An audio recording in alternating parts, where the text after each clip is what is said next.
Today I am resigning from a job that I love. My name is Dana Stangel-Plowe. I became an English teacher at Dwight-Englewood School 7 years ago because as a parent I loved how the school both nurtured and challenged my own children.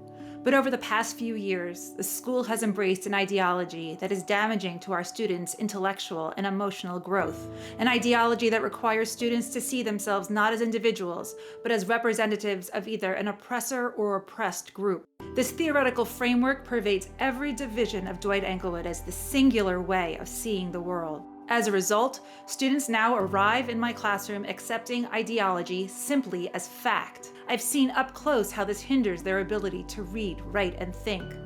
They've become obsessed with power hierarchies. I teach students who recoil from a poem because it was written by a man. I teach students who approach texts in search of the oppressor, who see iniquities in texts that have nothing to do with power. This ideology limits students' ability to observe and engage with the full fabric of human experience in our literature. In my professional opinion as an educator, the school is failing to encourage healthy habits of mind, essential for growth, such as intellectual curiosity, humility, honesty, reason, and the capacity to consider multiple perspectives and weigh competing ideas. In our school, the opportunity even to hear competing ideas is practically non-existent.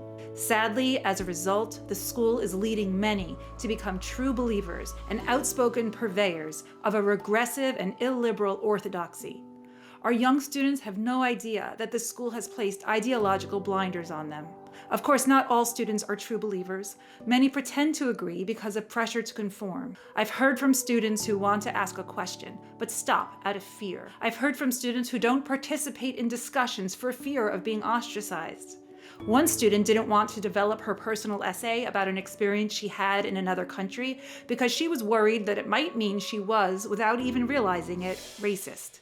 In her fear, she actually stopped herself from thinking, the very definition of self-censorship.